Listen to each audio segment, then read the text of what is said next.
5 seconds.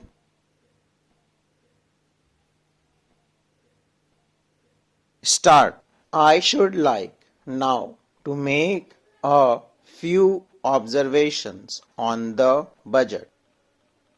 This budget marks a turning point in the history of our country.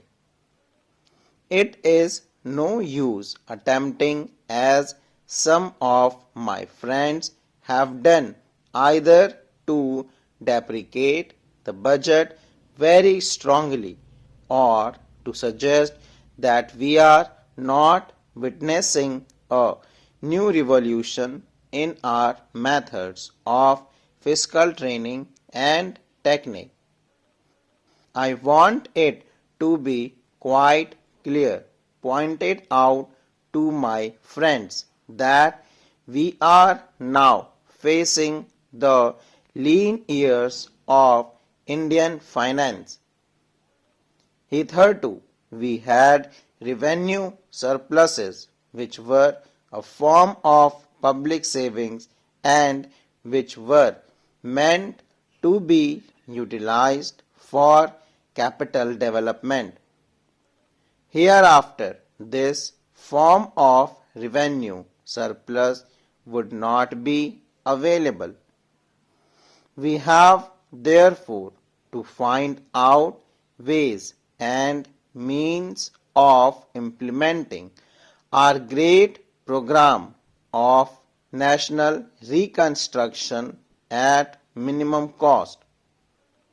My point is that the deficit on revenue account would be of the order of about rupees 19 to 20 crores.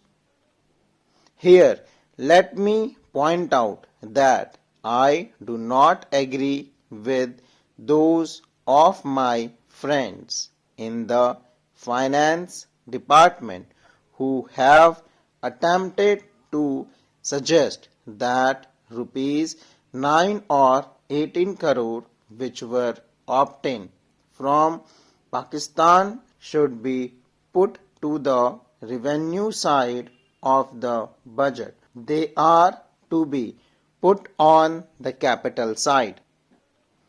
But that does not seriously alter the trend of my argument.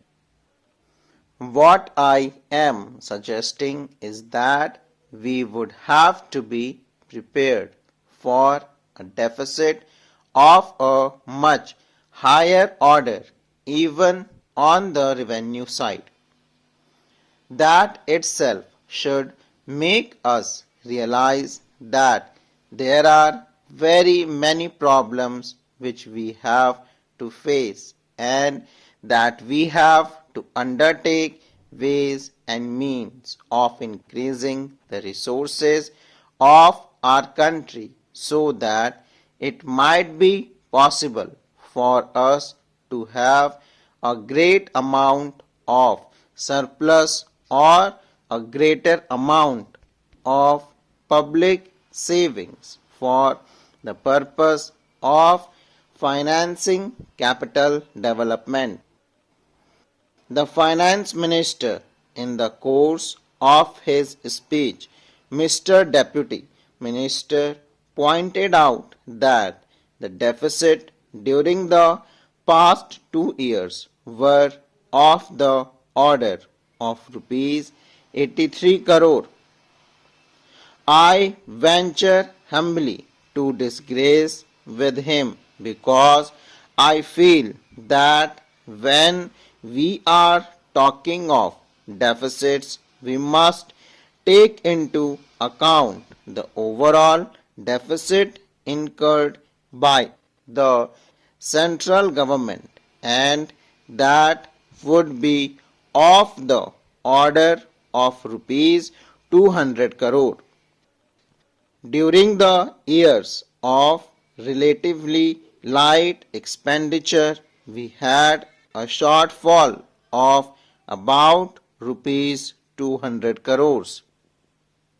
Undoubtedly, now when we are going to have a very great amount of expenditure. We might have a greater amount of deficit, and we would have to find out ways and means of trying to meet our capital expenditure.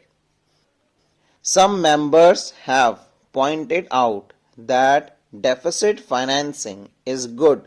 Others have pointed out that it is poison. One honorable member who preceded me pointed out that it could be taken like a tonic. Now, I am not willing to enter into the merits of the deficit financing or demerits of deficit financing in an academic spirit. The time has now come when we should face realities. I do suggest that we have to indulge in deficit financing, because without indulging in deficit financing, it would not be possible for us to indulge in capital expenditure on such a large scale. But when we are talking of the scope of deficit financing, I would like to place before the House and the Finance Minister the two great limitations which face us. The first limitation that faces us is that concerning the internal price level. The Honorable the Finance Minister referred to the cost of living. He said that he was going to keep a watchful over the cost of living so that it may not shot up within a short period, make a mess of the plans of capital development. But there is another limitation which has also to be borne in mind, a limitation which has not received as much notice as it should have done in all the discussions that have taken place on deficit financing. That limitation is the external limitation, or the limitation which arises on account of our balance of payments position.